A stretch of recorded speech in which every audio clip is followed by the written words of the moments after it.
Hello mga ate ko, it's me again, Nasal Joy aka Liit ng Taiwan. Tara nga pala at ipasyal natin sa ating lugar, si Taiwanese.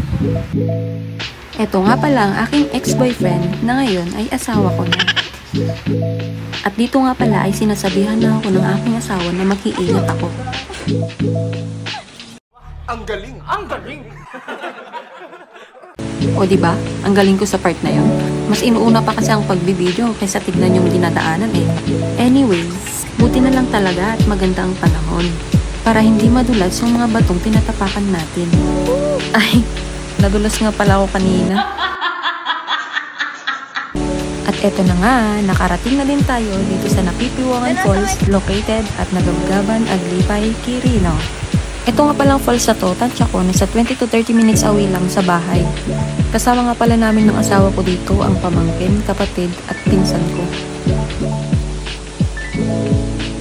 Mapapakanta ka na lang nga talaga dito ng every day, praise the Lord. Ang ganda nga naman talaga, at ang presko, at ang lamig ng tubig. Marami nang nadayo dito na galing pa sa iba't ibang bayan. Sementado na nga kasi ang mga daan dito, hindi tulad dati na kahit motor ay nahihirapang makaakyat. At buti na lang talaga okay na yung daan bago pa makapunta dito si Taiwanese.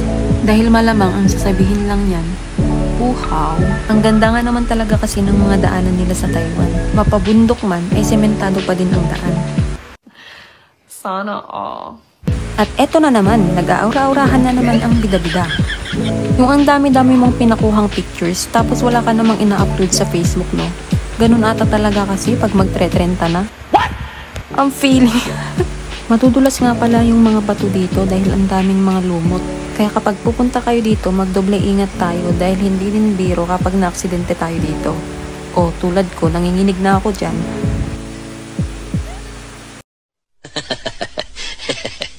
At nung matapos na nga kaming mag-enjoy sa falls sa taas, ay agad-agad na nga kaming bumaba para makapagbabad na si Minghao dito sa pool, dito sa baba. At dito nga mga ate ko ay hindi pwedeng mga walang life vest ang mga hindi marunong lumangoy tulad namin.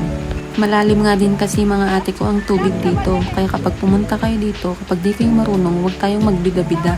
Kung ayaw nyo talagang maging kwento na lang ang mga buhay nyo. Tulad ng isang to, tinanong ko pa kung lamig na siya, pero ang sabi niya, hindi pa daw. Laro ka talaga, Min.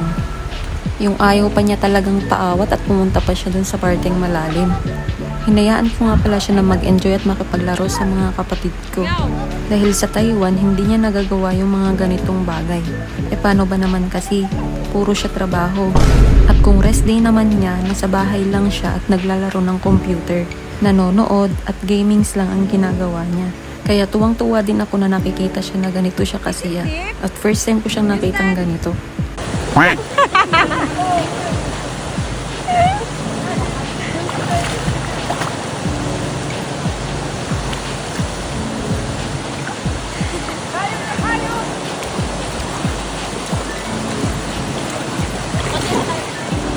Lumusong na nga din pala ako dito kahit lamig na ako. Kahit kasi ang init-init ng panahon, ang lamig-lamig pa din ng tubig. Sino ba naman ang hindi nginginigin dito? Bakit ka na rin? Side mga side eh. Nakakalit ka. Hoy, may nadaan.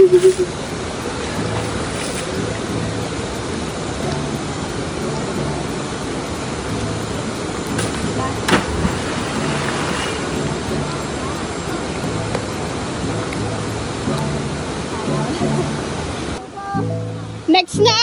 Nagbayag!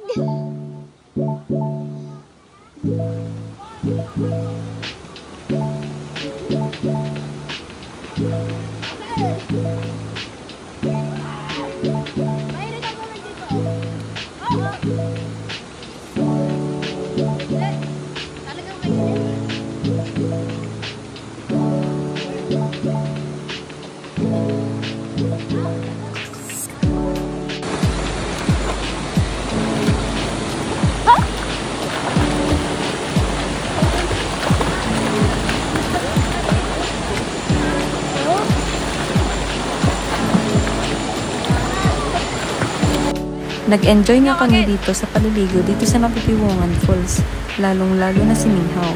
O di ba Ming, ang enjoy ng buhay? Puro ka kasi gadgets eh. Thank you Napipiwongan Falls dahil nag-enjoy din si Minghaw. At sana mapanatili ka pa naming malinis at maganda para sa mga susunod pang mga henerasyon. At ito lang tayo, paalam!